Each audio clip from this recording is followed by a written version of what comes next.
হরে কৃষ্ণ। আমি একটু চেক করে নি হচ্ছে না। হরে কৃষ্ণ, সকল বৈষ্ণবের চরণে আমার প্রণাম। ধন্যবাদ যারা জয়েন করেছেন আমাদের এই শ্রীমদ ভাগবতম ক্লাসে। 2 সপ্তাহ আমরা ক্লাসটা করতে পারিনি, তো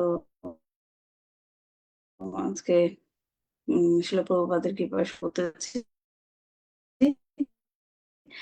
আমরা এই ক্লাসটায় শিল প্রভুপাদ এবং তাৎপর্য থেকে বোঝার চেষ্টা করি এবং আলোচনার মাধ্যমে। তো আমরা প্রথম স্কন্ধের 12 নম্বর অধ্যায়ে আছি। আজকে আমরা 26 নম্বর শ্লোক থেকে পড়ব। তো প্রথমেই জয় রাধা মাধব এবং মূলাচরণ দিয়ে শুরু করব। আজকে আমাদের জয় রাধা মাধব করে শোনাবে আমাদের ছোট্ট ভক্ত সুভদ্রা। তুমি শুরু করো।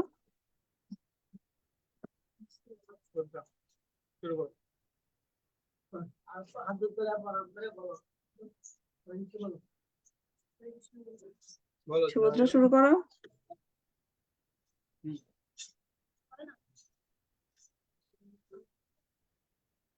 শুনতে পাচ্ছি না, শুরু করো।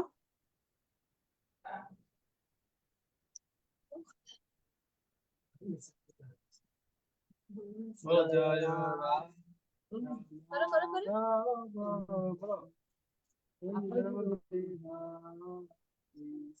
বলো।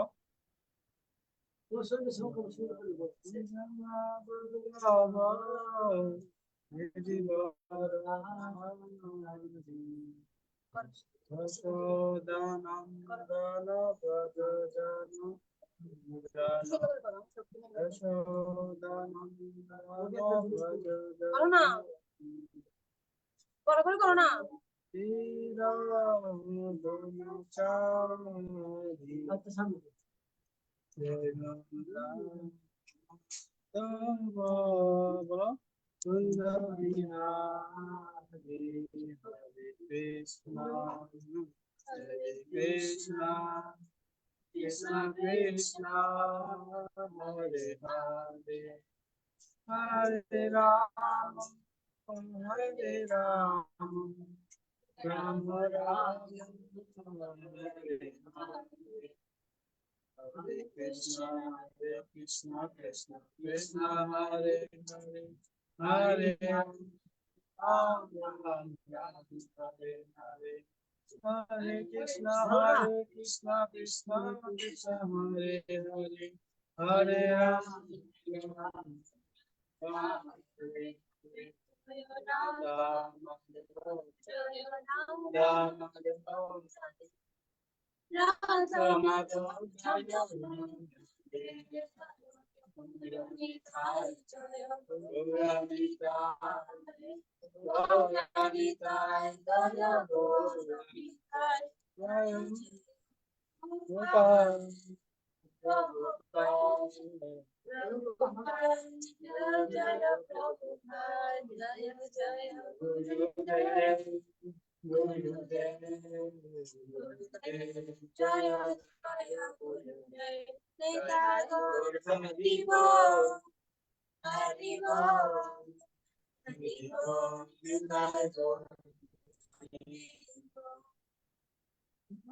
Om Ganotiratasya Gyanandana Shalaka Rashmi Samdana Sri Guru Sri Chaitanya Sistam Stabitam Jana Bhutale Ram Rupa Kadamaham Tadadita Vande Avan Sri Guru Jadapada Kamalam Sri Guru Vishnavancha Sri Upam Sarvada Savana Raghunachitam Tam Kahadotam Kabudotam Shritam Krishna Chaitanya Sri Radha Krishna Padam Charamrita Namo Vishnu Padaya Krishna Prasaya Gopale Sri Bhakti Vedanta Swami Namaste Saraswati Gauravani Pujarini Shesha Vinavadi Sattvadesu Antaram Kalpo Sri Vishwa Prasad Bhavato Buddhitam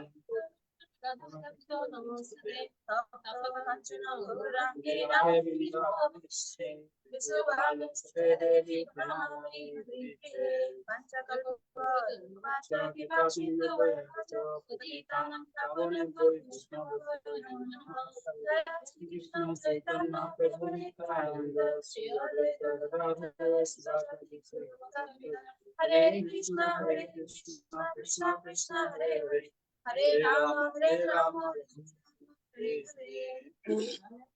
Namaskritam Naram Chaiva Bhaktam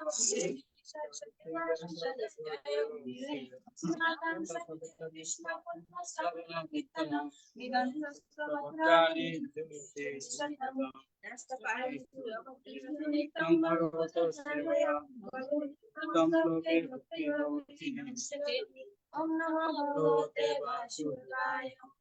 Om Namah Bhagavate Vasudevaya. Om Namah Bhagavate Vasudevaya. Shrimad Bhagavatam কি জয়, শ্রীল প্রভুপাদ কি জয়, নিতাই গৌর প্রেমানন্দে হরি হরি। তো আমি শ্লোকটা share করছি।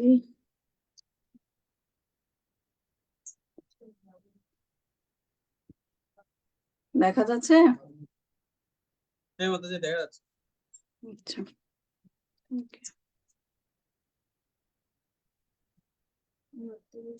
আচ্ছা, তো আমাদের তো অনেকদিন গ্যাপ পড়ে গেছিল। কতটুক পড়েছিলাম, কোন পর্যন্ত পড়েছিলাম, কার মনে আছে? কোথায় আছি আমরা শ্রীমদ্ ভাগবতমের? কি হচ্ছে ঘটনাটা কার মনে আছে? তপতি মাতাজি,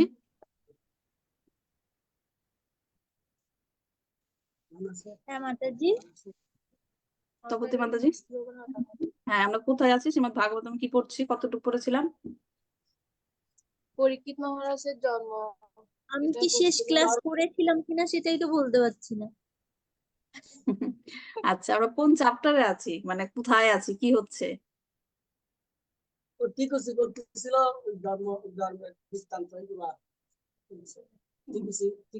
আমরা আছি হলো পরীক্ষিত মহারাজের জন্ম হয়েছে না, পরীক্ষিত মহারাজের জন্ম হয়েছে এবং সেখানে কি ব্রাহ্মণরা এসেছে, ব্রাহ্মণদেরকে নিয়োগ করা হয়েছে।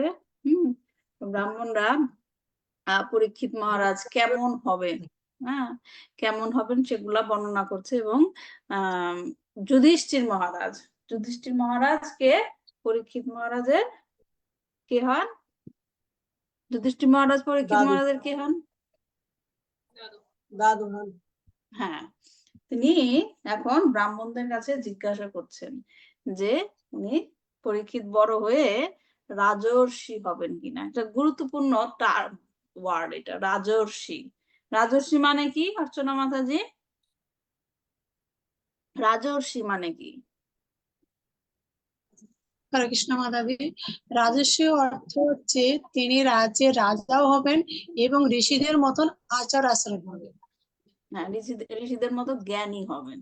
হ্যাঁ, তো যুধিষ্ঠির মহারাজ কেন জানতে চাইছেন যে উনি রাজর্ষি হবেন কিনা? কেন জানতে চাইছে? কারণ রাজারা যদি সেই রকম, রাজা তো প্রজাদেরকে টেক কেয়ার করবে না, এবং তার যেন ঋষির গুণগুলো থাকে। কি ঋষির গুণগুলোর মধ্যে কি? যে ভগবান সম্বন্ধে জ্ঞান, ভগবান তত্ত্ব জ্ঞান, সেই জ্ঞানটা যেন তার থাকে। এবং তিনি যেমন, তার যখন সেই জ্ঞানটা থাকবে, হ্যাঁ তখন তিনি কি করবে, রাজা নিজেও ভগবানের অধীনে থেকে ভগবানের প্রতি শরণাগত হয়ে তার সর্বরকমের কাজ পরিচালনা করবেন। রাইট? তিনি শরণাগত হবেন, ভগবানের শরণাগত হয়ে সব রকমের কাজ করবেন। যেহেতু তিনি শরণাগত হবেন ভগবানের, সেহেতু তিনি তার প্রজাদেরকেও সেই রকম শিক্ষাটা দিবেন। তার মধ্যে যদি সেই জ্ঞানটা না থাকে তাহলে তিনি তো প্রজাদেরকে দিতে পারবেন না। রাইট? তো এই জন্য যুধিষ্ঠির মহারাজ মানে কনফার্ম করছেন উনি তো রাজা হবেনই, রাইট, কিন্তু উনি রাজর্ষি হবেন কিনা, রাইট, সেটাই আর কি বলা হচ্ছে। তো আমরা 25 নম্বর শ্লোক পর্যন্ত পড়েছিলাম। হ্যাঁ, আজকে আমরা 26 নম্বর শ্লোক থেকে পড়ব। রাজর্ষিণাং জনয়িতা শাস্তা চোৎপথগামিনাম নিগ্রহীতা কলরেশ ভুব ধর্মস্য কারণাৎ। রাজর্ষিণাং জনয়িতা শাস্তা চোৎপথগামিনাম নিগ্রহীতা কলেরেশ ভুবর ধর্মস্য কারণাৎ। আমি পড়ি শ্লোকটা, একজন যে কোনো একজন একটু ফলো করেন। অঞ্জনা মাতাজি করেন আমার সাথে।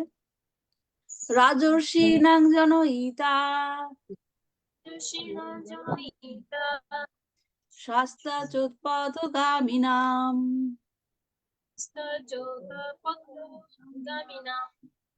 নিগ্রহীতা কলেরেশ ভুবর ধর্মস্য কারণাৎ। রাজর্ষিণাং জনয়িতা শাস্তা চোৎপথগামিনাম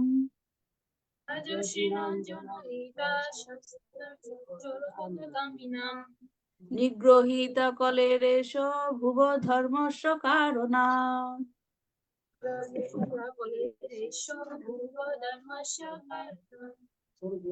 এখন ওয়ার্ড বাই ওয়ার্ড ট্রান্সলেশনটার অনুবাদটা পড়েন। ঋষি সদস্য রাজাদের মধ্যে জনক শাসকতা দণ্ডদাতা চ এবং উৎপথগামিনামত্ত উচ্ছৃঙ্খলদের নিগ্রহিতা দণ্ডদাতা কলহকারীদের এসো তো এই ভুব তো পৃথিবী ধর্মস্বত ধর্মের কারণ জন্য। অনুবাদ: এই শিশুটি রাজর্ষিদের জন্মদাতা হবে, বিশ্ব শান্তি ও ধর্মের সাথে তিনি উচ্ছৃঙ্খল ও কলহপ্রিয় সকলেরই দণ্ডদাতা হবেন। হরে কৃষ্ণ। ধন্যবাদ মাতাজি। শিল প্রভুপাদের তাৎপর্য করছি। শিল প্রভুপাদ কি যায়। জগতে সবচাইতে জ্ঞানী হচ্ছেন ভগবত ভক্ত। সবচাইতে জ্ঞানী বলতে ভগবত ভক্তকে বোঝানো হচ্ছে। ঋষিদের জ্ঞানী বলা হয় এবং জ্ঞানের বিভিন্ন শাখায় বিভিন্ন প্রকার জ্ঞানী ব্যক্তি রয়েছেন। ভগবত ভক্তদের কেন জ্ঞানী বলা হয়, সবচাইতে জ্ঞানী?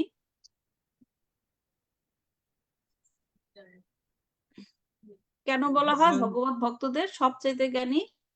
কি জানে তারা? তারা মানে আমি কে এই জিনিসটা জানে। মানে আমি কোথা থেকে এসেছি, আমার উদ্দেশ্য কি, আমার দেহ ধারণের উদ্দেশ্য কি, হ্যাঁ, এই সম্পর্কে তারা অবগত হয়। যার কারণে এরা মানে অন্যান্য জীবদের থেকেও জ্ঞানী হয়। ভগবত ভক্তরা মানুষ অন্যান্য মানুষের থেকেও জ্ঞানী। কি ভগবত গীতার আলোকে বলেন, ভগবত গীতা থেকে কেন ভগবত ভক্তদের জ্ঞানী বলা হয়, সর্বোচ্চ জ্ঞান? আচ্ছা ঠিক আছে, আমি বলছি। ভগবত গীতায় ভগবান কি বলেছেন? 15 নম্বর অধ্যায় 15 নম্বর শ্লোকে কি বলেছেন ভগবান? বেদেশ্চ সর্বৈ অহমেব বেদ্য। মানে কি? বেদ তো আছে না, বেদ হচ্ছে কি সমস্ত জ্ঞানের ভান্ডার। আধ্যাত্মিক জগতের জ্ঞান, পারমার্থিক জগতের জ্ঞান, যত জ্ঞানী আছে সব জ্ঞানের আধার হচ্ছে কি বেদ। এখন এই বেদ জানার পরে ভগবান কি বলেছেন? সবকিছু পড়বো, পড়াশোনা করা হবে, সবকিছুর জ্ঞান না হবে, সর্বোচ্চ গিয়ে একটা জিনিসে উপনীত হতে হবে। সব জ্ঞানের ফলে একটা জিনিস জানতে হবে, সেটা কি? বেদেশ্চ সর্বৈ অহমেব বেদ্য। মানে বেদের সবচেয়ে যে ফাইনাল জ্ঞান কি? ভগবান শ্রীকৃষ্ণকে জানা, আমাকে জানতে হবে। শ্রীকৃষ্ণ বলেছেন বেদেশ্চ সর্বৈ অহম এব বেদ্য। এখন এটা বলা হচ্ছে কি, কেন ভগবত ভক্তদের বলা হচ্ছে জ্ঞানী? কারণ তারা এই সিদ্ধান্তে উপনীত হয়ে গেছে। ভগবত ভক্ত যে সে কি ভগবানের শরণাগত, তার মানে সে ভগবান শ্রীকৃষ্ণকে সবকিছুর কারণের কারণ, সর্বকারণের কারণ হিসাবে গ্রহণ করেছেন। ভগবান শ্রীকৃষ্ণকে জানার চেষ্টা করছেন। তার মানে কি এটা বেদের সর্বোচ্চ জ্ঞান। বলে না যে ম্যাট্রিক পাস করলাম, ইন্টারমিডিয়েট পাস করলাম, তারপর কি ইউনিভার্সিটি পাস করলাম, মাস্টার্স পাস করলাম, তারপর পিএইচডি করার পর বাংলাদেশে কি বলা হয়? সর্বোচ্চ জ্ঞান প্রাপ্ত হয়েছে, এর উপর আর কোনো ডিগ্রি নাই, বলে না? তো সেই রকম আর কি, এই যে নাকি ভগবানকে জেনে গেছে, এই হচ্ছে সর্বোচ্চ জ্ঞান। এখন যে ব্যক্তি বেদের সবকিছু, আপনি যেটা বলবেন বলবো হ্যাঁ এটা ঋগ্বেদে লেখা আছে, এটা যজুর্বেদে লেখা আছে, এটা ওই উপনিষদে লেখা আছে, এটা এমুক উপনিষদে লেখা আছে, সেরকম ভাবে রেফারেন্স দেয়, কিন্তু ভগবানেরই শরণাগত হয় নাই। বুঝতে পারছেন? তিনি ভগবানেরই শরণাগত হয় নাই, তাহলে কি তার জ্ঞানটা কি পূর্ণ না পূর্ণ? সে সবকিছু জানে, সব শ্লোক যেখান থেকে যেখানে মানে রেফারেন্স দিয়ে সে ক্লাস দেয়, কিন্তু সে ভগবানেরই শরণাগত হয় নাই। তাহলে তার যে জ্ঞান গুলো হলো, সেটা কি পূর্ণ না অপূর্ণ? অপূর্ণ। অপূর্ণ, কারণ তিনি ভগবানেরই শরণাগত হয়নি। যেটা ভগবান বলেছে, বেদ তুমি পড়ো, সবকিছু পড়ো, সর্বোচ্চ গিয়ে তুমি যদি আমার শরণাগত নাই হও, তাহলে সে বেদের সর্বোচ্চ জ্ঞান হচ্ছে আমার শরণাগত হওয়া। তো ভগবত ভক্ত কি করে? ভগবত ভক্তের কোয়ালিটি কি? ভগবত ভক্তের কোয়ালিটি হচ্ছে তিনি কি ভগবানের শরণাগত। তিনি বুঝতে পারেন যে ভগবান ছাড়া কোনো কিছুই সম্ভব নয়, তিনি হচ্ছেন সর্বকারণের কারণ। প্রভুজি যেটা বললেন যে ভগবত ভক্ত জানে আমি কে, আমি কোথা থেকে এসেছি, হ্যাঁ, এগুলো হচ্ছে প্রাথমিক স্তরের জ্ঞান। এই প্রশ্নগুলি প্রথম আসতে হবে। অথাৎ ব্রহ্ম জিজ্ঞাসা। হ্যাঁ, মানব জীবনের এইটি হচ্ছে প্রথম লক্ষ্য।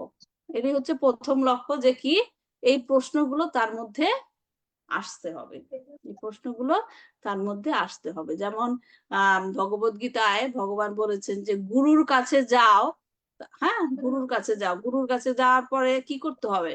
শুধু গুরুর কাছ থেকে দীক্ষা নিলেই হবে?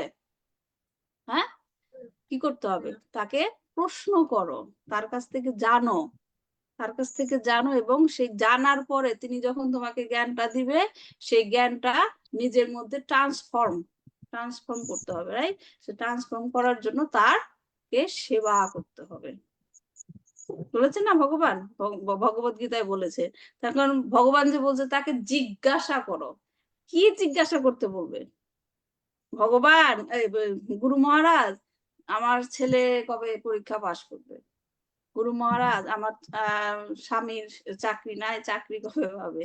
আমার সংসারে এটা হচ্ছে না, এটা কবে হবে? আমার বাড়ি নাই, বাড়ি কিনবো, বাড়ি কিনা হবে? এই সমস্ত প্রশ্ন করতে হবে গুরু মহারাজকে?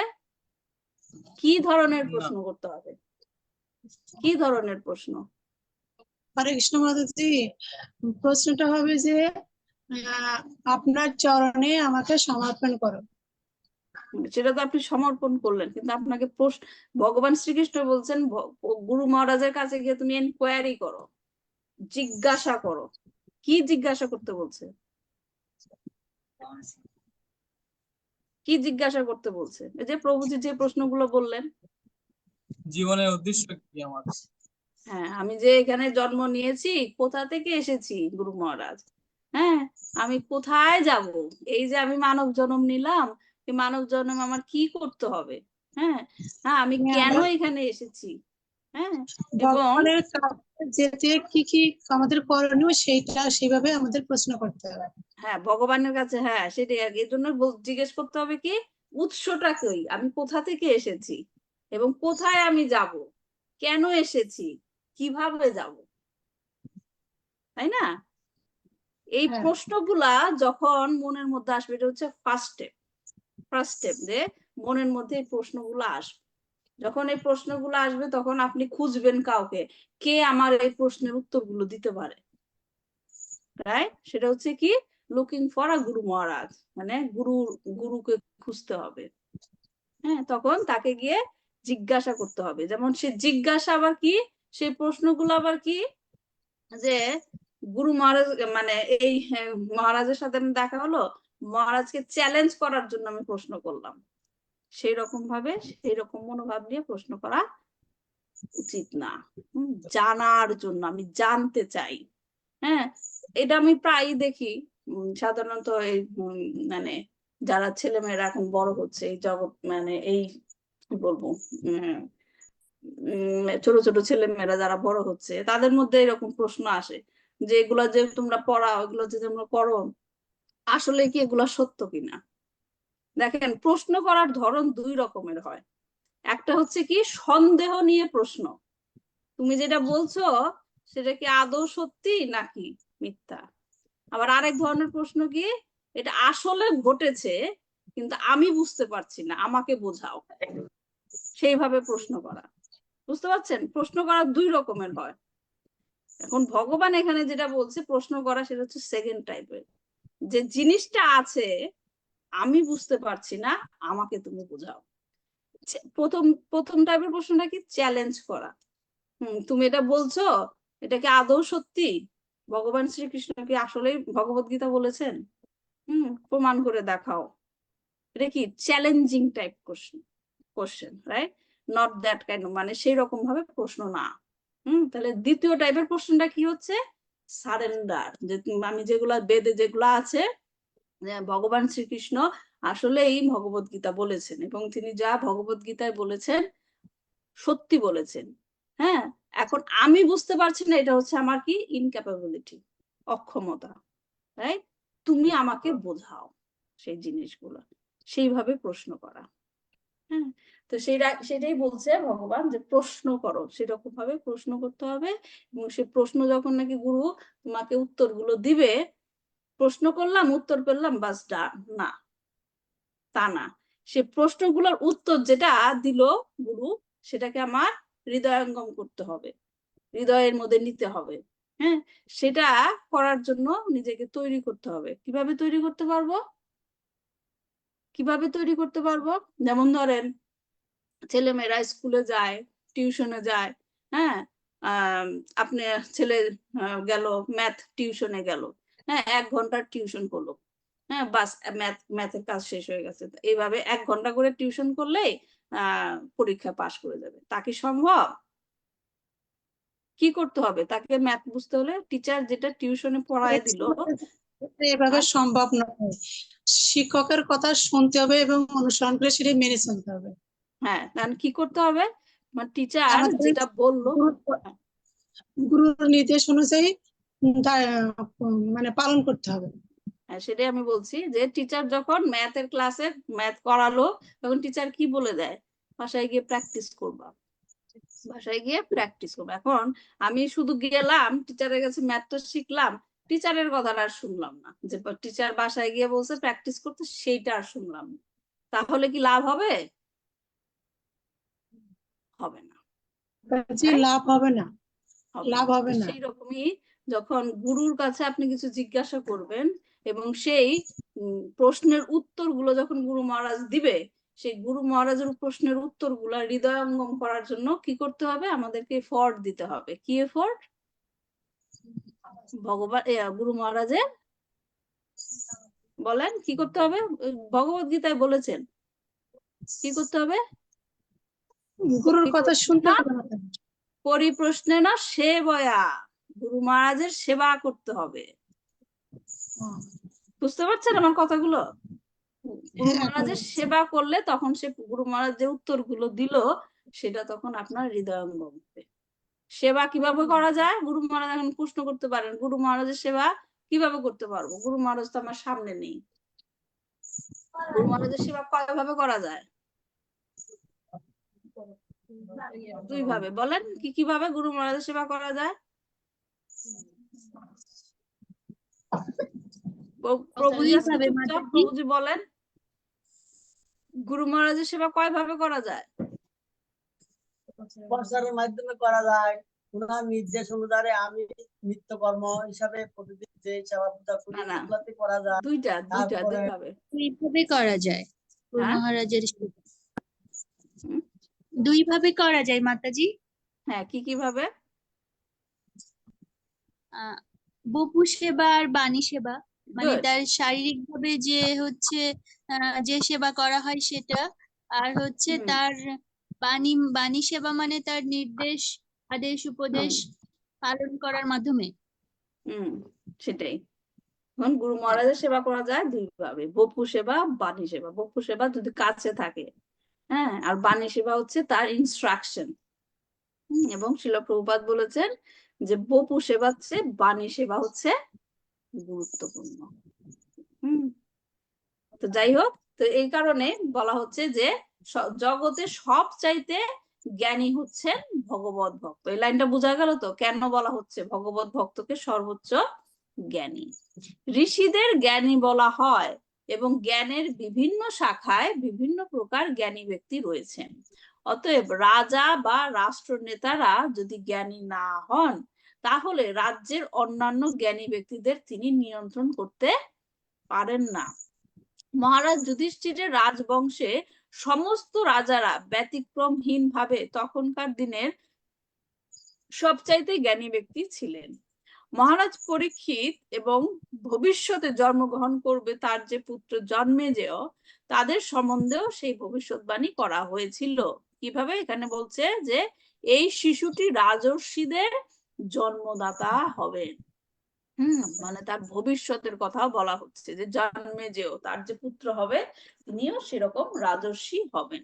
এই প্রকার জ্ঞানী রাজারাই দুষ্কৃতকারীদের দণ্ডদান করতে পারেন এবং কলিযুগের কলহপূর্ণ প্রভাবকে সমূলে উৎপাটিত করতে পারেন।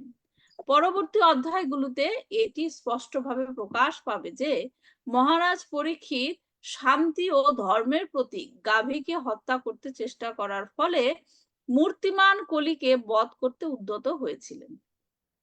এখন এই কলিযুগের 4টি লক্ষণের কথা বলা হয়েছে। 4টি লক্ষণ কি? মাদক দ্রব্য, দ্বিতীয় হচ্ছে অবৈধ স্ত্রী সঙ্গ, দ্রুতক্রিয়া এবং কসাইখানা। দেখেন একটা রিলেশন কেমন, যে শিল প্রভুপাদ যে আমাদের 4 রেগুলেটিভ প্রিন্সিপাল দিয়েছে, রাইট, যেটা ফলো করতে হবে। প্রকৃতপক্ষে তিনি আমাদের কি এই কলির 4টা ইফেক্ট থেকে আমাদেরকে রক্ষা করার চেষ্টা করেছেন শিল প্রভুপাদ, রাইট, যে আমাদের 4টা জিনিসের প্রতি কি রেগুলেটিভ প্রিন্সিপাল হিসেবে দিয়েছেন, এগুলো মেনটেন করো। তার মানে কি করার মাধ্যমে আমরা কি করতে পারবো, আমাদের কি হবে, কলিযুগে থেকেও আমরা কলির প্রভাব থেকে মুক্ত হতে পারবো, তাই না? যেমন ধরেন যে কাদার মধ্যে পদ্ম ফুল ফোটে, রাইট, কাদার মধ্যে পদ্ম ফুল ফোটে, কিন্তু কাদা মাটি কি পদ্ম ফুলের সৌন্দর্য নষ্ট করতে পারে? কাদা মাটি কি পদ্ম ফুলের সৌন্দর্য নষ্ট করতে পারে? পারে না। পদ্ম ফুল তার সৌন্দর্য নিয়ে সেরকম প্রকাশিত হয়ে থাকে। এখন আমরা যদি নিজেদেরকে এরকম ভাবে ব্লেম করি, নিজেদেরকে আমরা কি করি, দুর্ভাগ্য বলি যে আমরা কলিযুগে জন্ম নিয়েছি। হ্যাঁ, সেটা কি ঠিক? সেটা ঠিক নয়। এই কলিযুগে থেকেও কিভাবে আমরা ভগবানের সেবায় নিজেকে নিয়োজিত করতে পারি তার উপায়ই শিল প্রভুপাদ ইসকনের 4 রেগুলেটিভ প্রিন্সিপাল ফলোইং এর মাধ্যমে আমাদেরকে শিখিয়েছে। যে কলির মধ্যে থাকবে, কলিযুগের মধ্যে থাকবে, কিন্তু কলির প্রভাব থেকে তোমরা মুক্ত থাকবে যদি এই 4টা কি রেগুলেটিভ প্রিন্সিপাল মেনটেন করো। কারণ এই 4টা জিনিসের মধ্যে কলির অবস্থান। মাদক দ্রব্য সেবন, ইনটক্সিকেশন, রাইট, অবৈধ স্ত্রী সঙ্গ, ইলিসিট সেক্স, দ্রুতক্রিয়া, যে গ্যাম্বলিং করা যাবে না, কসাইখানা কি, কসাইখানা মানে কি বলছে, প্রাণী হত্যা। প্রাণী হত্যা। আমাদের 4টা রেগুলেটিভ প্রিন্সিপাল কি কি প্রভুজি?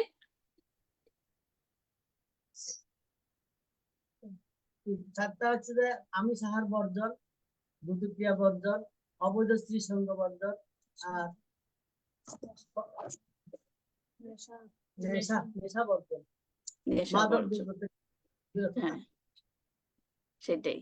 হ্যাঁ, তাহলে এগুলো কি, যে কসাইখানা আমাদের মিট ইটিং বন্ধ করা হয়েছে কেন? মিট ইটিং করতে গেলে কি প্রাণী হত্যা করতে হবে, এবং প্রাণী হত্যা যেখানে করা হয় সেখানে কি হিউম্যানিটি থাকে না, মনের মধ্যে ভালোবাসা থাকে না, না, মনের মধ্যে ভালোবাসা থাকে না। এবং যেখানে ভালোবাসা থাকে না সেখানে কি যে প্রেমের অবতার ভগবান শ্রীকৃষ্ণ কি থাকতে পারেন যেখানে ভালোবাসা থাকে না? যিনি তার অবতার নিয়েছিলেনই কি প্রেম প্রকাশ করার জন্য। এই জড়জগতের জীবের মধ্যে ভালোবাসার প্রকাশ, সে ভগবান শ্রীকৃষ্ণ কি যে হৃদয়ে ভালোবাসা নেই সেখানে থাকতে পারে না, থাকতে পারে না। এর জন্য যেখানে ভগবানকে আপনি স্থাপন করবেন সেই স্থানকে কি করতে হবে, পরিষ্কার রাখতে হবে। পরিষ্কার রাখতে গেলে কি করতে হবে, মাদক দ্রব্য সেবন কেন বন্ধ, কারণ এটা কি করে, ইনটক্সিকেশন। আপনাকে আপনার যে মানব জীবনের যে উদ্দেশ্য, হ্যাঁ, চিন্তাধারা একটা, ধরেন জীবের কথা বলা হচ্ছে, মানব শরীর আর একটা যদি পশুর শরীরের সাথে আপনি তুলনা করেন, একটা মানুষ আর একটা কুকুর, হ্যাঁ, এই যে প্রথম দিকে আমি যে বললাম যে অথাৎ ব্রহ্ম জিজ্ঞাসা, রাইট? এটা কি একটা কুকুর বসে বসে চিন্তা করতে পারবে আমি কেন কুকুর হলাম, আগের জন্মে আমি কেন কি ছিলাম, কি করেছিলাম আমি কুকুর হলাম, এখন এই কুকুর থেকে আমি কিভাবে মানুষ হব, সেভাবে কি চিন্তা করতে পারবে? পারবে? না, সেভাবে সেইভাবে হয়তো তার চিন্তাধারা অন্যরকম, কিন্তু সে এইরকম ভাবে চিন্তা করতে পারবে না। কিন্তু একটা মানুষ চিন্তা করতে পারে। এই কারণে বলা হয় যে মানুষ হচ্ছে সর্বশ্রেষ্ঠ জীব, কারণ এই মানব জীবনের মধ্যে দিয়েই, এই মানব জন্মের মধ্যে দিয়ে ভগবানের কাছে পৌঁছানো যায়। কারণ আপনি চিন্তা করতে পারবেন যে কি করব, কি করলে আমি আমার আসল জায়গায় পৌঁছে দিতে পারবো। এবং এই যে চিন্তা, এটা কি করে, ইনটক্সিকেটেড মানে মাদক দ্রব্য সেবনের মাধ্যমে কি করা হয়, আমাদের সে চিন্তার ক্যাপাবিলিটিটা কমিয়ে দেয়। তখন সে আর কি থাকে, ফ্যান্টাসি জগতে থাকে, সবকিছুই তার আনন্দময় লাগে। যেটা ভগবান শ্রীকৃষ্ণ গীতাতে বলেছেন কি, এই জড়জগৎ কি, জড়জগতের নাম কি, দুঃখালয়ম। কিন্তু যিনি নাকি ইনটক্সিকেটেড থাকে সে মনে করে ও সবই আনন্দের, তাহলে কি, সে ভ্রমের মধ্যে থাকে, ভ্রম, আসল সত্যটা বুঝতে পারে না। যখন সে আসল সত্যটা বুঝতে পারে না, তখন সে আসল জিনিসটাও চিন্তা করতে পারে না। এক ধরনের কি বলে, ফগি, হ্যাঁ, যে ঢেকে রাখে, তাকে আবরণ করে রাখে, তাকে সে চিন্তাটা করতে দেয় না। এর জন্য ইনটক্সিকেশন বন্ধ করা হয়েছে। অবৈধ স্ত্রী সঙ্গ কি মানে, ক্লিনলিনেস, যেটা বললাম যে ক্লিনলিনেস, এখন আমরা বলি না যে স্নান করলে শরীরের ক্লিনলিনেস হয়, আমরা স্নান করে ক্লিনলিনেস আনি, হ্যাঁ, কিন্তু সেটা তো বাহ্যিক, বাহ্যিক। আভ্যন্তরীণ ক্লিনলিনেসটাও দরকার, পরিষ্কার পরিচ্ছন্নতা। অবৈধ স্ত্রীর সঙ্গে ক্লিনলিনেস। দ্রুত ক্রিয়া হচ্ছে কি, চিটিং প্রপেন্সিটি। দ্রুত ক্রিয়া মানে কি, আমি আরেকজনকে হারাবো, সর্বদা সেই টেন্ডেন্সি থাকে, রাইট, যে হারিয়ে আরেকজনকে হারিয়ে আমি নিজে জিতবো, তার মানে কি, চিটিং প্রপেন্সিটি থাকে। আরেকটা হচ্ছে কসাইখানা, তো করলাম। তো এগুলো সবকিছুই হচ্ছে কি, আমাদের হৃদয়কে কি করা, পরিষ্কার করা, চেত দর্পণ মার্জনম, হ্যাঁ, এগুলার প্র্যাকটিসের মাধ্যমে আমাদের হৃদয়কে পরিষ্কার করা। আর হৃদয়কে পরিষ্কার করার উদ্দেশ্য কি, ভগবানের বাসস্থানের জন্য সেই জায়গাটাকে উপযুক্ত করে তোলা।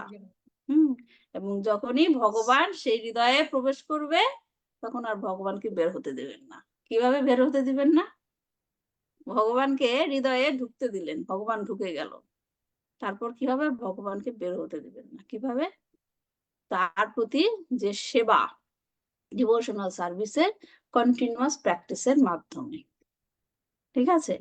তো আসব পান, অবৈধ স্ত্রী সঙ্গ, দ্রুত ক্রিয়া এবং কসাইখানা থেকে নিয়মিতভাবে সরবরাহ করা মাংস আহারে লিপ্ত কলহপ্রিয় দুর্বৃত্তদের কিভাবে দমন করে শান্তি এবং নৈতিকতার প্রতিষ্ঠা করতে হয়, সেই শিক্ষা সমস্ত রাষ্ট্রের জ্ঞানবান শাসকদের মহারাজ পরীক্ষিতের কাছে লাভ করা কর্তব্য। এখানে আরেকটা জিনিস পয়েন্ট আমি বলতে ভুলে গেছি, এই যে মাংসর কথা বলা হয়েছে, মাংস আহার, এর জন্য কসাইখানার কথা বলা হয়েছে। অনেকে ভুল ভাবে যে আমি তো বাজার থেকে মাংস কিনে নিয়ে আসি, আমি তো নিজে প্রাণী হত্যা করি না, তার মানে কি আমি সেই ফল্টের মধ্যে পড়ি না। এটা মানুষ অনেক সময় চিন্তা করে, কিন্তু বুঝতে হবে যে প্রসেসটা, প্রক্রিয়াটা, হ্যাঁ, ওই সেই কসাইখানা থেকে তাকে অ্যানিমেল হত্যা করা এবং অ্যানিমেলটাকে বিক্রি করা এবং সেটাকে কেনা এবং সেটাকে রান্না করা, নিজে খাওয়া, অন্যকে খাওয়ানো, এই যে একটা চক্র, এই চক্রের মধ্যে যারা যারা অবস্থান করছে সবাই একই অপরাধে অপরাধী অপরাধী। অপরাধী। অন্যায় যে সহে আর কি যেন একটা অন্যায় কথা আছে না, সরি, অন্যায় যে অন্যায় যে অন্যায় করে যে করে আর অন্যায় যে সহে তব ঘৃণা তব, আমি ভুলে গেছি লাইনটা, মানে একটা সবাই বিনা জাতিকারে তৃণ সমদহে। তৃণ সমদহে। তাহলে কি যে যে অন্যায় করে এবং যে অন্যায় সহে, হ্যাঁ, তারা সবাই সমান অপরাধী। তো এই জন্য বুঝতে হবে, খুব কেয়ারফুল থাকতে হবে যে আমি না আবার সেই চক্রে পড়ে যাই, আমি না আবার সেই চক্রে পড়ে যাই। তো যাই হোক, এই কলিযুগে কলহের এই সমস্ত বিভাগগুলি চালাবার জন্য ন্যায়সঙ্গত ভাবে অনুমতি প্রদান করা হচ্ছে। দেখেন শিল প্রভুপাদ সে কবে এই শ্রীমদ্ ভাগবতের তাৎপর্য লিখেছে। এখন আমরা এই জিনিসগুলো দেখতে পাচ্ছি। হ্যাঁ, এখনো সেগুলো চলে যাচ্ছে, যে এখনো আমরা দেখতে পাচ্ছি যে সমাজে এখন ইনটক্সিকেশনটাও কি অনুমতি, লিগ্যাল করে দেওয়া হচ্ছে, অনুমতি প্রদান করা হচ্ছে। অতএব রাজ্যে শান্তি এবং নৈতিকতা আশা করা যায় কিভাবে? তাই রাজ্যের জনকদের ভগবত ভক্তি অনুশীলনের মাধ্যমে নিয়ম শৃঙ্খলা ভঙ্গকারীদের দণ্ডদান করে এবং উপরোক্ত কলহের লক্ষণগুলি নির্মূল করে অধিকতর জ্ঞানী হওয়ার আদর্শ অবশ্যই অনুসরণ করতে হবে। আমরা যদি প্রজ্বলিত অগ্নি চাই তাহলে আমাদের শুকনো কাঠ ব্যবহার করতে হবে, ভিজা কাঠ থেকে প্রজ্বলিত অগ্নি পাওয়া যায় না। মহারাজ পরীক্ষিত এবং তার অনুগামীদের নীতি অনুশীলনের ফলেই কেবল শান্তি এবং নৈতিকতার উন্নতি বিধান করা সম্ভব। তো এখানে দেখা যায় যে কি, ওই কারণে ভগবত ভক্তর কথা যে বলা, মেইনলি এই তাৎপর্য আমরা এটাই জানা আর কি, ভগবত ভক্তরা হচ্ছেন সবচাইতে জ্ঞানী। আর দেখেন একটা জিনিস যদি চিন্তা করে দেখেন, যে ভগবান কেন চাইছিলেন যে পাণ্ডবরাই হস্তিনাপুরের অধিকারী হোক? কেন চাইছিলেন যে যুধিষ্ঠির মহারাজ হোক? কেন চাইছিলেন? তারা ছিলেন হচ্ছে ধর্মপরায়ণ। হ্যাঁ, ধর্মপরায়ণ আছেন, কিন্তু সবচাইতে বড় কোয়ালিটিটা কি ছিল?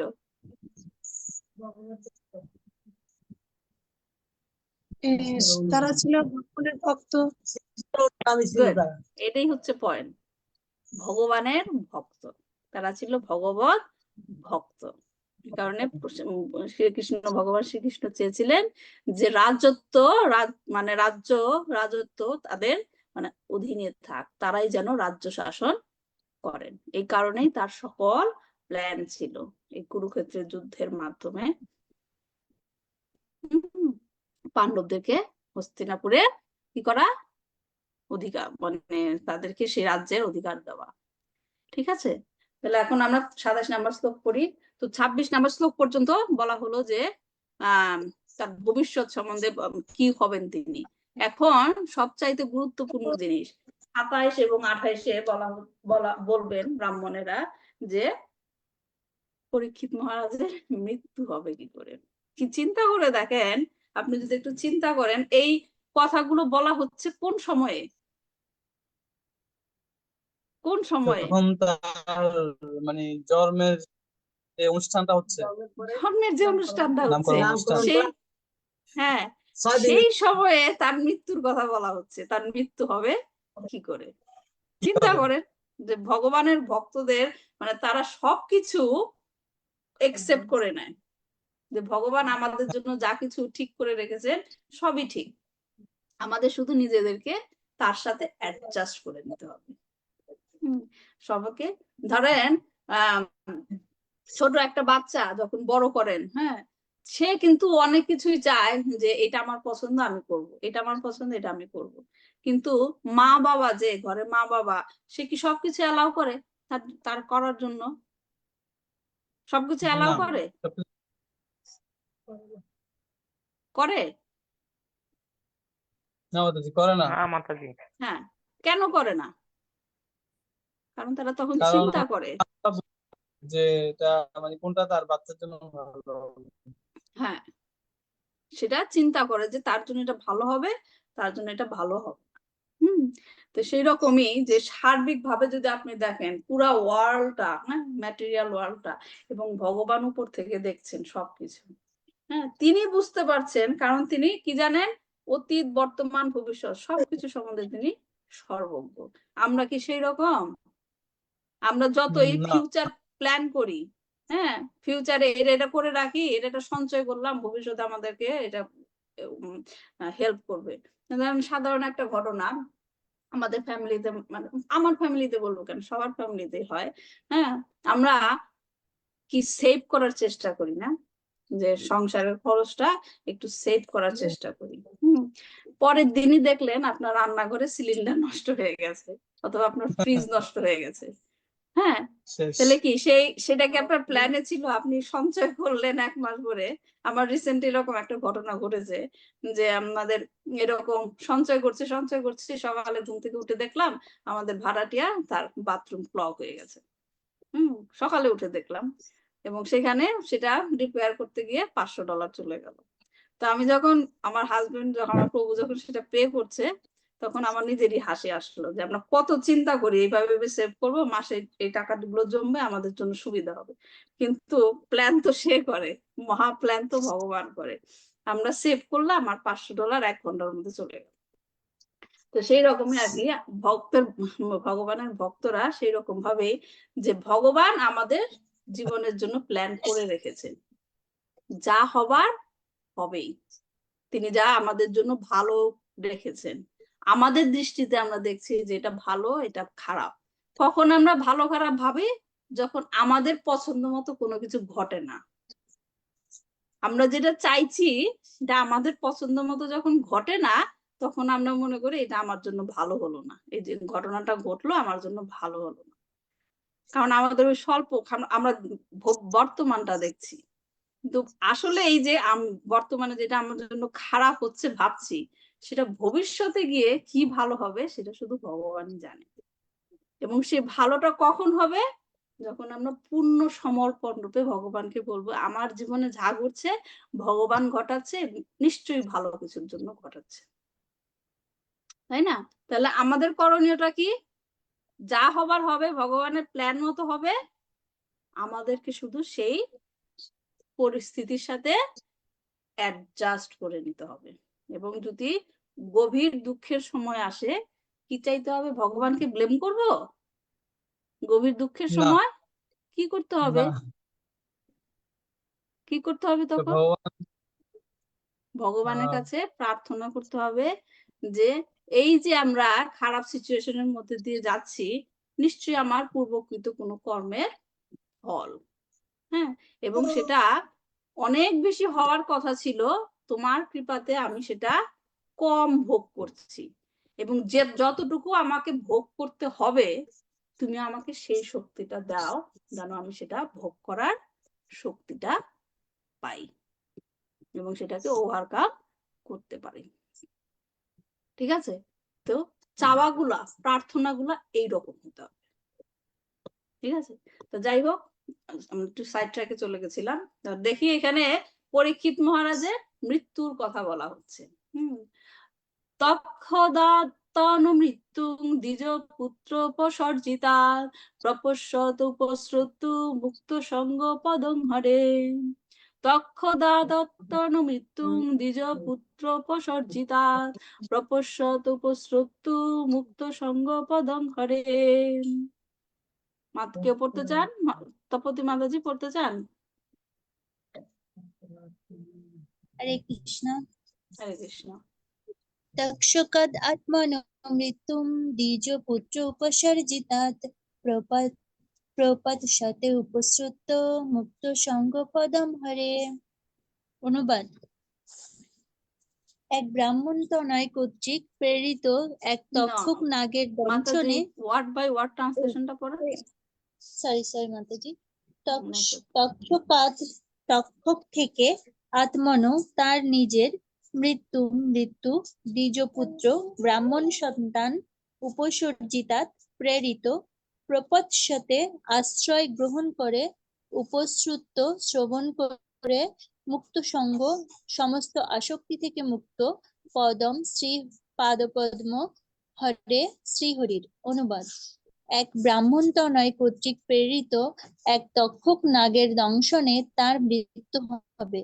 তা শোনার পরে তিনি সমস্ত জড়জাগতিক আসক্তি থেকে মুক্ত হবেন এবং তিনি পরমেশ্বর ভগবান শ্রীহরির শ্রী পাদপদ্মে আশ্রয় গ্রহণ করবেন। হরে কৃষ্ণ। ধন্যবাদ মাতাজি। তাৎপর্য পড়ছি। শিল প্রভুপাদ তাৎপর্য। শিল প্রভুপাদ কি জয়। জড় আসক্তি এবং ভগবানের শ্রী পাদপদ্মে শরণাগতি একসঙ্গে হতে পারে না। খুব ইম্পর্টেন্ট একটা লাইন মনে রাখবেন। জড় আসক্তি এবং ভগবানের শ্রী পাদপদ্মে শরণাগতি একসঙ্গে হতে পারে না। জড় আসক্তি মানে হচ্ছে ভগবানের আশ্রয়ে চিন্ময় আনন্দ সম্বন্ধে অজ্ঞতা। এই জড় জগতে অবস্থানকালে যে ভগবত ভক্তি তা হচ্ছে ভগবানের সঙ্গে অপ্রাকৃত সম্পর্কে সম্পর্কিত হওয়ার অনুশীলন, এবং যখন তা সিদ্ধ হয় তখন ভগবত ভক্ত সম্পূর্ণরূপে জড়জগতের বন্ধন থেকে মুক্ত হয়ে তার প্রকৃত আলোয় ভগবত ধামে ফিরে যাওয়ার যোগ্য হন। তার মাতৃ জঠরে অবস্থানকালেই তার জীবনের শুরু থেকেই মহারাজ পরীক্ষিত নিরন্তর ভগবানের আশ্রয়ে ছিলেন, এবং ব্রাহ্মণ বালকের অভিশাপের ফলে 7 দিনের মধ্যে তার মৃত্যু হওয়ার তথাকথিত যে সতর্ক বাণী তা ছিল ভগবত ধামে ফিরে যাওয়ার প্রস্তুতি সূচক একটি আশীর্বাদ। যেহেতু তিনি সর্বদাই ভগবানের দ্বারা সুরক্ষিত ছিলেন, তাই ভগবানের কৃপায় তিনি এই প্রতিকূল অবস্থার সর্বশ্রেষ্ঠ সদ্ব্যবহার করেছিলেন। দেখেন সুন্দর একটা লাইন। পরীক্ষিত মহারাজ কি করেছিলেন? প্রতিকূল অবস্থার সর্বশ্রেষ্ঠ সদ্ব্যবহার, যেটা আমরা একটু আগে আলোচনা করলাম। তিনি নিরন্তর 7 দিন ধরে যথার্থ সূত্র থেকে শ্রীমদ্ ভাগবত পাঠ শ্রবণ করেছিলেন, এবং তার ফলে ভগবানের শ্রীপাদপদ্মের আশ্রয় লাভ করার সুযোগ পেয়েছিলেন। এখানে কথাগুলোর মধ্যে পয়েন্ট খুব গুরুত্বপূর্ণ। যথার্থ সূত্র থেকে শ্রীমদ্ ভাগবত শ্রবণ করেছিলেন। যথার্থ, যেটা আমরা আবার ব্যাকে যেতে পারি, যেখানে ভগবান শ্রীকৃষ্ণ বলেছেন যে তুমি গুরুর কাছে গিয়ে প্রশ্ন করো, তিনি উত্তর দিবেন। কেন তিনি পারবেন উত্তর দিতে? জ্ঞানীনস্তত্ত্বা দর্শিনা, কারণ তিনি সত্যটা দেখেছেন, সত্যটা জেনেছেন। হ্যাঁ, এজন্য তিনি তোমাকে তোমার প্রশ্নের উত্তর সঠিকভাবে দিতে পারবেন। এজন্য গুরুর কাছে যেতে হবে। সেটাই বলা হচ্ছে এখানে, যথার্থ সূত্র থেকে শ্রীমদ্ ভাগবত শ্রবণ করেছিলেন। তো এখানে এই শ্লোকের মধ্যে 2টা জিনিস ইম্পর্টেন্ট জিনিস, যেটা বলা হচ্ছে কি জড় আসক্তি এবং কি ভগবানের চরণে আশ্রিত। হ্যাঁ, তাহলে যদি আমরা বলি, যদি আমরা কম্পেয়ার করি, জড়ের প্রতি আসক্তি বা অনাসক্তি। হ্যাঁ, আসক্তি হলে কি হবে? ভগবানের শ্রীচরণের পাদপদ্মের প্রতি অনাসক্তি। পয়েন্টটা বুঝেন? ভগবানের যখন নাকি জড়ের প্রতি আসক্তি হবে, তখন ভগবানের শ্রী পাদপদ্মের প্রতি অনাসক্তি হবে। আর যখন জড়ের প্রতি অনাসক্তি আসবে, তখন শ্রীকৃষ্ণের চরণের প্রতি কি হবে? আসক্তি আসবে। তার মানে একটা আসক্তি আর একটা অনাসক্তিকে ডাকবে, একটার অনাসক্তি আর একটার আসক্তিকে ডাকবে। 2টি আসক্তি একসাথে চলতে পারে না, 2টাই আসক্তি একসাথে হবে না। একের প্রতি অনাসক্তি উন্নতির পথে অন্যটি আসক্তি জাগিয়ে তোলে। মানে একজন কোনোভাবেই জড়জগতের প্রতি আসক্ত থেকে ভগবানের শ্রীচরণের শরণাগত হতে পারে না। এই শ্লোকটিতে একটা সুন্দর উদাহরণ দেওয়া হয়েছে, যেটা কি যে পরীক্ষিত মহারাজ তার জীবনের শেষ 7 দিনে ভগবানের অন্তিম সেবায় ডুবে রাখার জন্য জাগতিক সকল বন্ধন ছিন্ন করেছিলেন। তিনি জড়জাগতের আসক্তি থেকে মুক্ত হবেন এবং পরমেশ্বর ভগবানের শ্রীপাদপদ্মে আশ্রয় গ্রহণ করবেন। এটা হচ্ছে এক্সাম্পল, যেটা বললাম যে আসক্তি অনাসক্তি। অনাসক্তি আসক্তির কারণ হবে। ঠিক আছে, তো তক্ষক সাপের কামড়ে মৃত্যু হবে সে চিন্তা করে তিনি জীবনের 7 দিন কি করলে এই জন্ম মৃত্যু চক্র থেকে রক্ষা পাওয়া যায় সেটাই চিন্তা করেছিলেন। তিনি সেটা ব্লেম করে নাই যে ভগবান শ্রীকৃষ্ণ তোমার আমি জন্ম থেকেই তোমার সেবক ছিলাম, তোমার সেবা করে গেলাম, আর তুমি এই জীবনের শেষে আমাকে কি অভিশাপের মধ্যে ফেললে। পরীক্ষিত মহারাজ সেই রকম ভাবে ভগবানকে কি করে নাই, ব্লেম করে নাই, বরঞ্চ সেই যে প্রতিকূল অবস্থার মধ্যে পড়েছিল সেইটাকে তিনি সৎ ব্যবহার করেছিলেন। অনেকে এরকম, যেমন ধরেন আমরা যেরকম অবস্থায় আছি তার থেকে যদি আমরা চিন্তা করি, পরীক্ষিত মহারাজ ভালো ছিলেন, কারণ তিনি কি 7 দিন সময় পেয়েছিলেন যে আমি 7 দিন ভগবানের নাম করব। কিন্তু আমাদের মৃত্যুর গ্যারান্টি কি? এই আমি এখন ভগবতম ক্লাস দিচ্ছি, হয়তো একটু পরেও দেহ ত্যাগ করতে পারি, তাই না? কিন্তু কি আমরা, যেহেতু আমরা সময়টাই জানি না, তাই প্রিপারেশন করার মতো সময়টাও পাবো না হয়তো। আরেকটা দেখেন, চিন্তা করেন যে আমার মৃত্যুর সময় কে আমার কাছে থাকবে সেও আমি জানি না। যিনি আমার কাছে থাকবেন তিনি কি আমাকে ভগবানের নামটা শোনাবেন তাও জানি না, রাইট?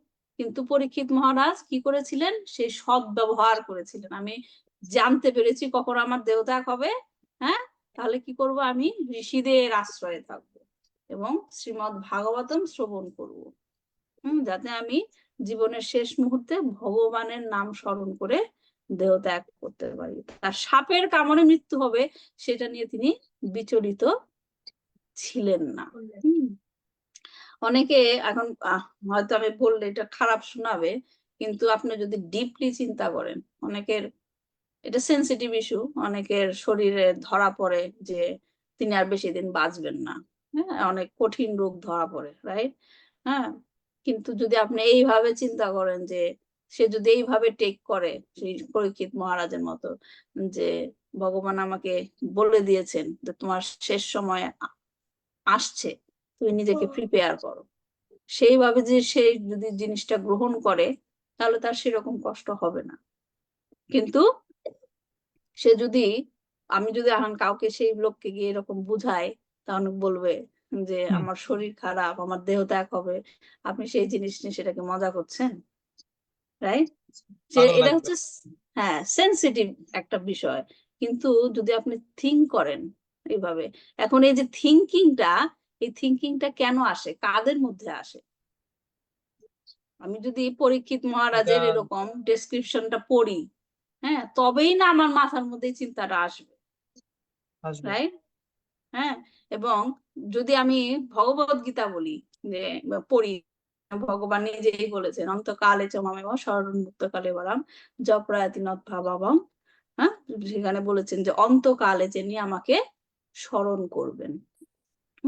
যখন আপনি ভগবানের শরণে যাবেন এবং যখন বুঝতে পারবেন ভগবান নিজেই আপনাকে তার কাছে পৌঁছে যাওয়ার রাস্তা দেখিয়ে দিচ্ছে, তুমি অন্তকালে আমাকে স্মরণ করো, হ্যাঁ, এবং সেই অন্তকালের কখন হবে আমি জানি না, এবং সেটা যদি ভগবান এরকম ভাবে বলে দেয় যে তোমার অন্তকাল আসন্ন, সেটাকে কি আমি আশীর্বাদ হিসেবে গ্রহণ করব, নাকি আমি ভগবানকে ব্লেম করব আমাকে তুমি এরকম অবস্থায় ফেলছো? এটা আসলে এক এক মানুষের,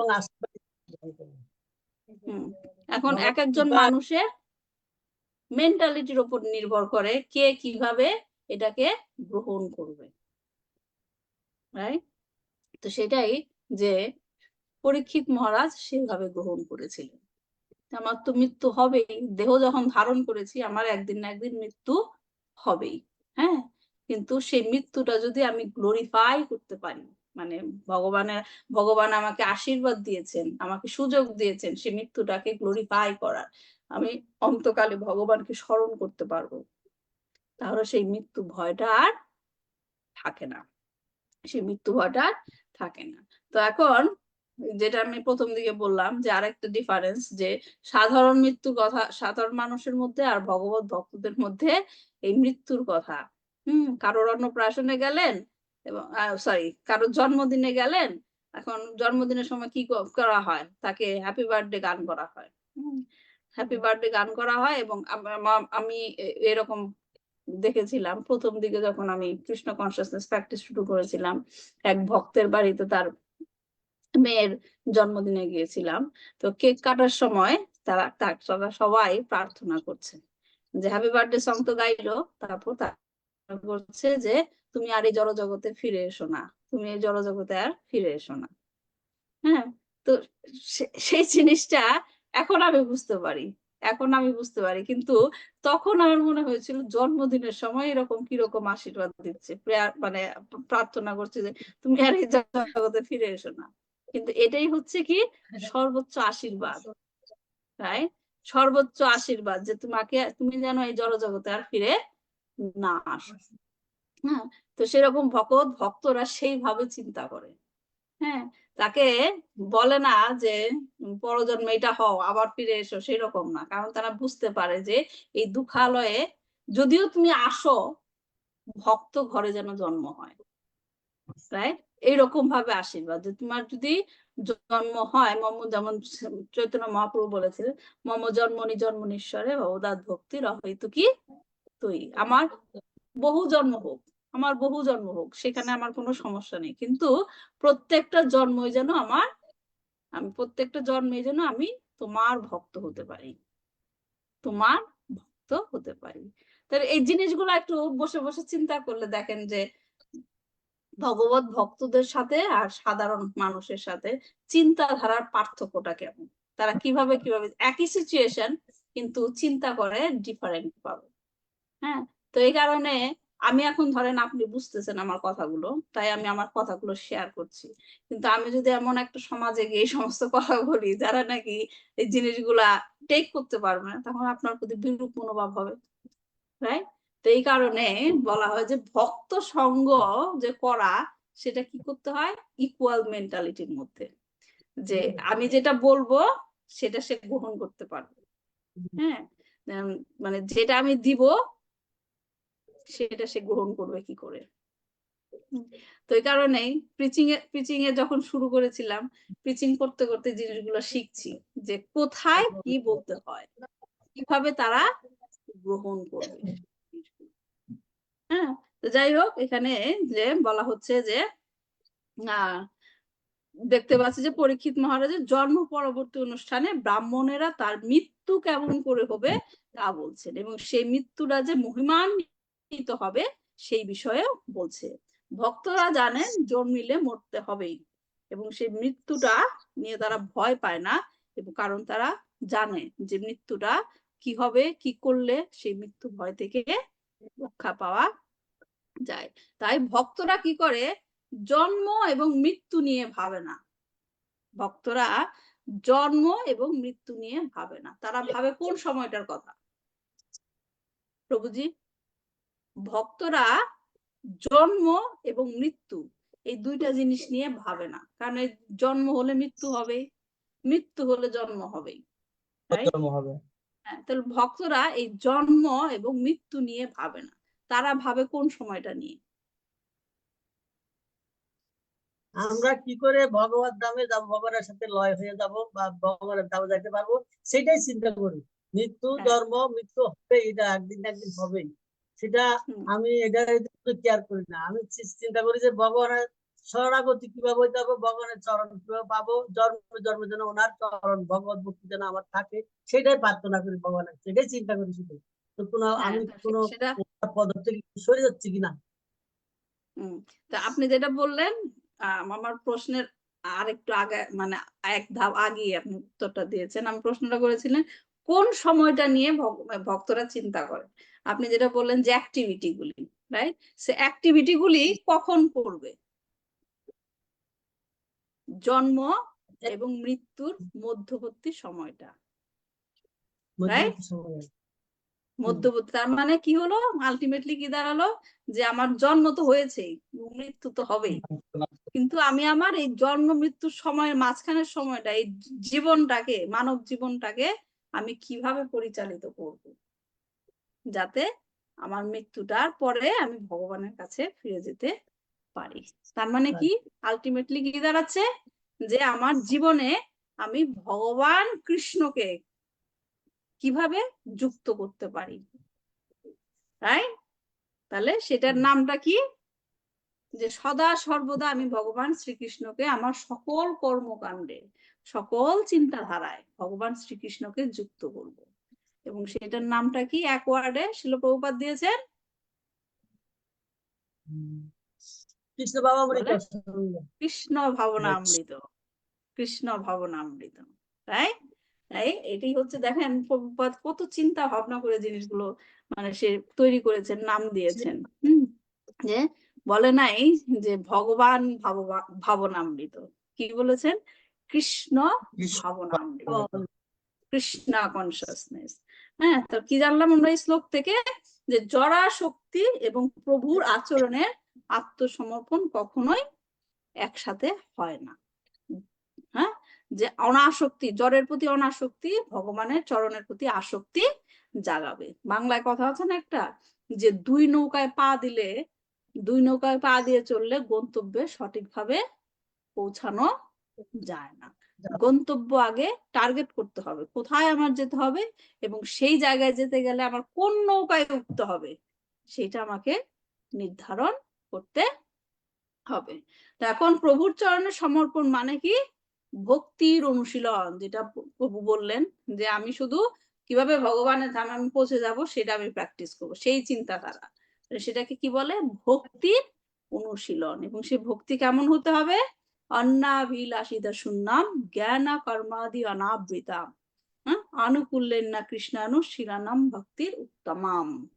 যে কৃষ্ণ ভক্তি ব্যতীত অন্য সমস্ত অভিলাষ শূন্য হয়ে, আবারও জরা অনাসক্তি, রাইট, অন্য অভিলাষ শূন্য হয়ে জ্ঞান কর্মযোগ ইত্যাদির আবরণ থেকে মুক্ত হয়ে শ্রীকৃষ্ণের প্রীতি সম্পাদনের জন্য প্রেমময়ী সেবা সাধিত করতে হবে। এবং এর নাম হচ্ছে কি? উত্তম ভক্তি, ভক্তি অনুশীলন। কেননা অভিলাষ যত বেশি থাকবে মনোযোগ সেইখানে যাবে, যত বেশি অভিলাষ থাকবে মনোযোগ সেই দিকেই থাকবে। এবং সেটা কি হবে, যেমন ধরেন গ্রাফ করেছেন না, যে ডিক্লাইনিং, একটা উঠতে থাকে আর একটা নিচে নামতে থাকে, এটা যদি ওঠে এটা নামবে। ঘরের এসি, ঘরের এসি যদি আপনি চিন্তা করেন, ঘরের টেম্পারেচার বেড়ে গেল, রাইট? এখন এসি দিয়ে কি করতে হবে, যদি আমি কুল করতে চাই তাহলে কি হবে, টেম্পারেচার ডাউন হতে হবে, রাইট? একটা বাড়বে একটা কমবে, দুইটাই একসাথে বাড়বে, রাইট? এখন আমাদের চয়েস, যে আমাদের থার্মোমিটারে আমরা কোনটাকে বাড়াবো, ভক্তিকে বাড়াবো নাকি জ্বরের প্রতি আসক্তিকে বাড়াবো। যদি জ্বরের প্রতি আসক্তিকে বাড়াতে চাই ভক্তি কমে যাবে, আর যদি ভক্তি বাড়াতে চাই জ্বরের প্রতি আসক্তি কমাতে হবে। ঠিক আছে, তাহলে আজকে এই পর্যন্তই থাক, 9টা বেজে গেছে। ভালো থাকবেন সবাই। আর কারো কোনো প্রশ্ন আছে?